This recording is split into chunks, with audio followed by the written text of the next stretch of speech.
Hey, bro, come on now, dog.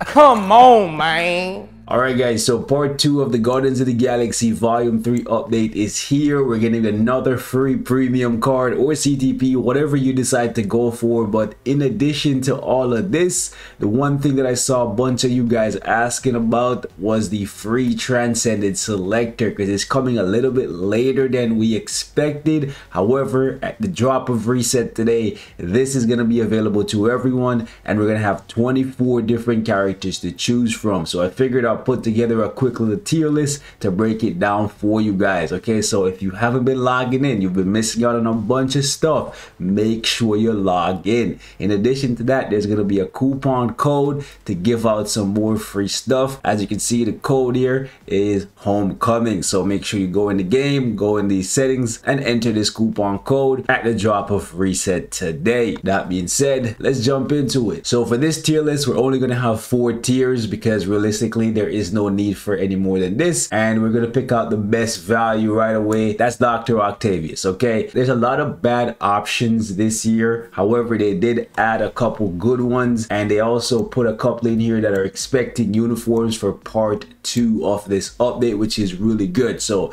you should not be buying the uniforms for these guys. You should, if you want to, consider transcending them with this selector for free in case they actually become really good. Now I believe there should be a 7-day timer on this thing, so if you want to, you could get the selector, hold on to it for a couple days, and then my guess is by the end of the week we should be seeing some sneak peeks letting us know which of these Guardians are going to be getting uniforms. My guess is Nebula, Gamora, Drax, and Groot. All 4 of them are going to be getting uniforms for part 2. However, they might do like 3 parts, so they might do Groot and Drax as part 2 of the Guardians of the Galaxy Volume 3 update, and then they might follow up with Nebula and Gamora, you know, the sisters, the daughters of Thanos, if you will. So keep that in mind. You might want to hold on to your selector for a couple days, see which of these guys are going to be getting uniforms, what their uniforms are going to be offering them, and then use your selector. Or you could use it right away if you wanted somebody like Dr. Octavius. A lot of these guys though are realistically only good for story mode farming. People like Elsa Bloodstone, who haven't seen a uniform since 2017, is kind of crazy. People like Spider-Gwen falling off big time. People like Swordmaster never had a chance, bro. Thing kind of falling off because Human Torch kind of fell off. Reed Richards kind of fell off. Unfortunately, that's just how the cookie crumbles sometimes. Red Guardian, he's kind of falling off. To be honest, he never really had a chance. Then we have Red Skull. Red Skull has the potential to be one of the best PvP characters, but he just hasn't gotten this moment yet. When he got this uniform, he was good for a period in time, but once they released World Boss Legend, he just never stood a chance. Then we got people like Sif, one of the best support characters in the game. Obviously, if you're going to be transcending these guys, you want to look at their uniforms. Only people you should be buying uniforms for. It's unfortunate that the Transcended Selector is coming so late because the 50% discount on the uniforms is going to be ending as soon as this is dropping, but it is what it is. Next up, we got people like Luke Cage. He's still pretty good for Alliance Conquest. Same goes for Jessica Jones. Iron Fist, unfortunately, he's the worst of the defenders because Daredevil, Luke Cage, Jessica Jones, they're all good for Alliance Conquest. He can still do World Boss, but realistically, there's no need for you to build him and buy his uniforms. Well, there's a stage, I believe stage 9, either 9 or 19 against Mephisto. I believe it's 9 against Mephisto that requires that you have a Transcended Iron Fist for one of the challenges. So you could transcend him for that, but you definitely shouldn't be building him to actually clear content because there's just way better characters, so you don't want to buy his uniform. America Chavez, amazing for Alliance Conquest. I kind of want to put her in best value because she's a great support for PvP. She gives you HP and decreased damage from Reflect, and Reflect is a really dangerous ability for PvP. Next up, we got people like Heimdall, also really good for Alliance Conquest. Hulkbuster is also pretty good for Alliance Conquest. Silk can actually do pretty well in Alliance Conquest, but you'd have to buy buy her seasonal uniform, which isn't here for another couple months. And even then, buying a seasonal uniform for Alliance Conquest just sounds crazy. Like, realistically, even Magic, who's a top tier character for Alliance Conquest, with her seasonal uniform, I feel weird telling people spend $15 to buy a uniform for Alliance Conquest, because the devs don't really care about that game mode, right? There's no crystals in there, there's no tier 4 materials in there, there's no tier 3 materials in there. The best you got is a chance, a small chance of getting a CTP, a Odin's Blessings, or a premium card. And I ain't gonna lie to you, I've gotten Odin's from there, I've gotten CTPs from there, and I've gotten premium cards from there. So I would not tell people to buy a uniform for Silk just for Alliance Conquest. So because of that, I'm gonna put her in story mode farming, even though right now with this uniform I can still probably clear stage 40 against Null with her, and then stage, I believe, 34 against Mephisto. I don't believe I've tried her against Gore, Jean, or Ultron to my recent memory, but she might be strong enough to do like 24 Ultron on my account.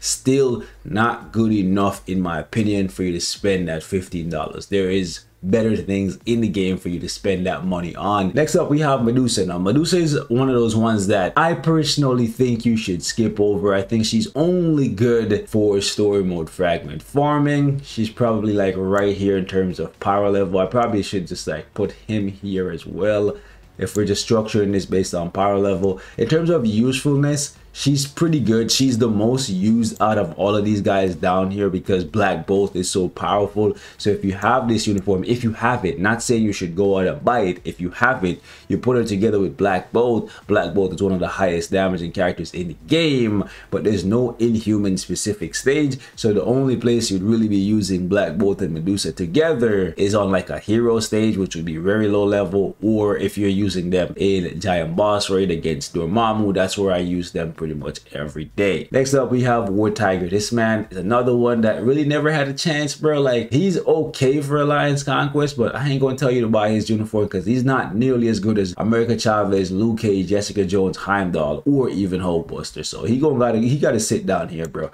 I don't know why they keep disrespecting this old man like this. At least in the case of Shadow Shell, they put some respect on her name. I guess the misandry is real, bro. Oh, let me know in the comments, bro. Maybe they just don't like the male characters in this game, because majority of the ones that are actually the most useful, that are actually the most powerful, females. I ain't gonna hold you, females. Next up, we got Amadeus Cho. Obviously, he gotta sit down here in the trash category. Like, seriously, if I gotta structure this, I'd say he's kind of useful for Torch, so we'll put him here. He ain't really gotta buff nobody. Yeah, probably like this. He's better than you, she's better than you, probably like this. I think you're probably the worst one here. You have the oldest uniform. That's sad, man. Obviously, Bullseye, you gotta join them too. Once upon a time, squad battle meta, ABX meta, you're washed up, my guy. Probably go sit right down here. And then we have Moon Knight. Now, Moon Knight, there's two reasons to pick up this uniform for Moon Knight. One, stage 75 to 79 against Mephisto in World Boss Legend, because he has the Weapon Master ability. And the second is for ABX on the Combat Superhero Day. If you don't care about ABX, or if you use somebody else, or if you can use somebody else, because if you have Venom, you can use Venom. However, Moon Knight is a much easier character to cap with. If you don't care about getting to 12 million, you're okay with getting like 10, 11 million. If you want to use Venom, cool. If you want to get the max score possible with the easiest character to do it, you still need Moon Knight for now. However, his spot in the meta is slowly dwindling,